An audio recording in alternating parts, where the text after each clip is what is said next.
And how the process maybe looks like, we will see right here. So we go here from left to right.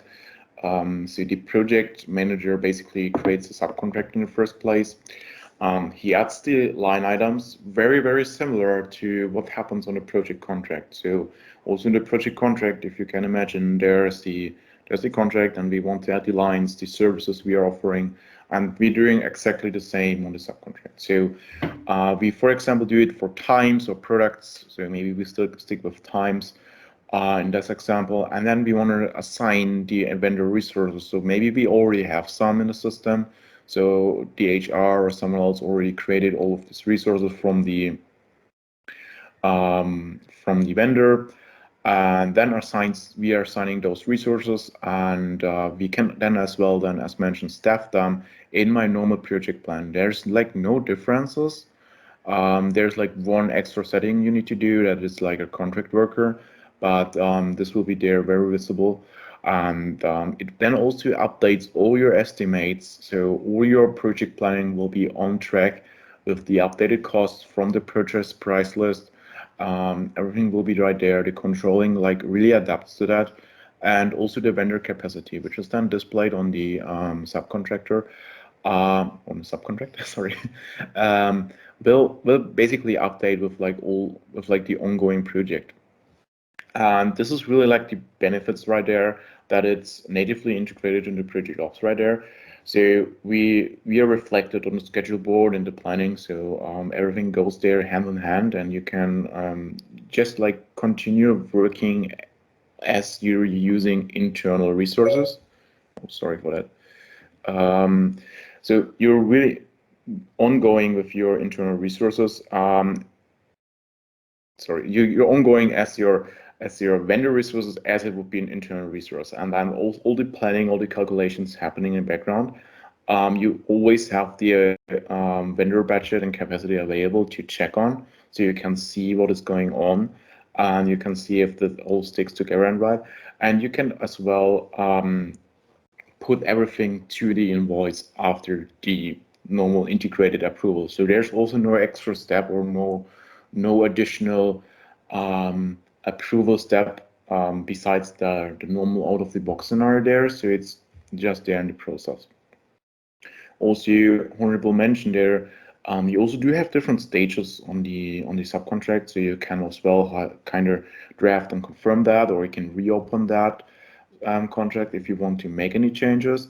And it's very, very, very, very flexible in that point. And yeah, sliding into the benefits right there.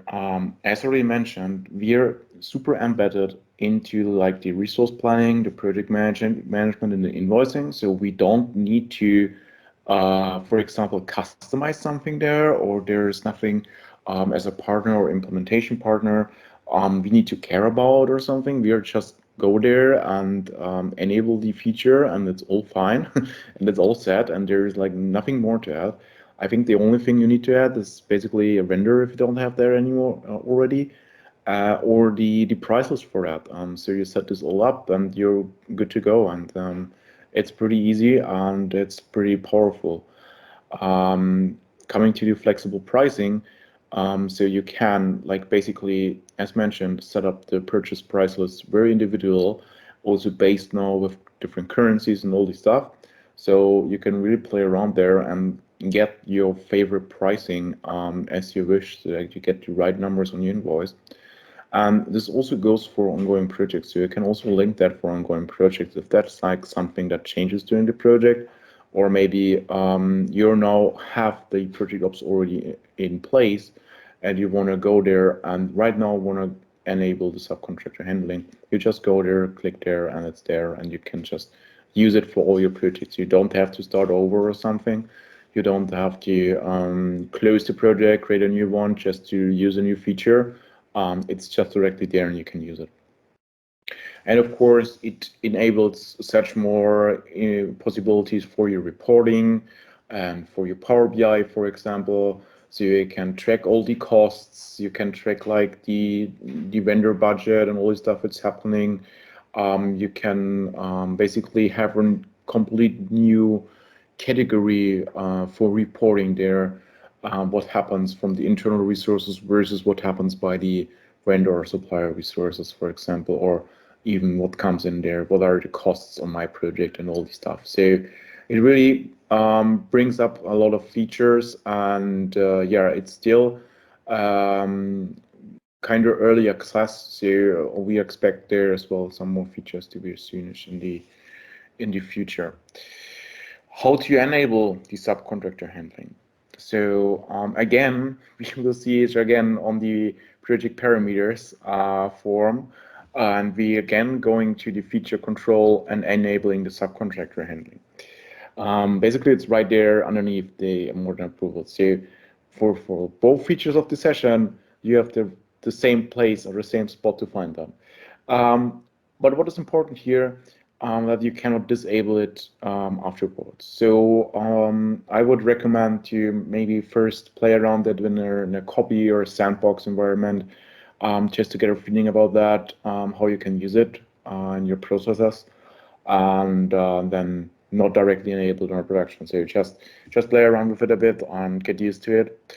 And basically after it enabling, we will get some new tables in navigation.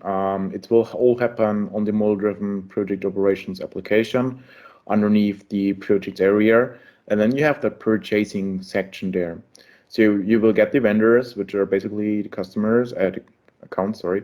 You will get the subcontracts. You will as well get the contracted resources and the materials on order.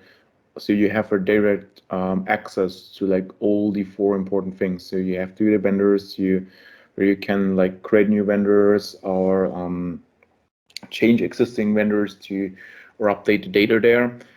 You do have all your subcontractors on like one page, and as well the resources, and as well like all the products you are shopping for. So this brings them basically or enables basically subcontractor handling for that. There's not more much to do. Of course, as mentioned, very important. The subcontractors, they're handled by the purchase type price list. So normally till now, you mainly use the sales or cost price lists for PSA or per jobs. Now, as well, we have the purchase ones.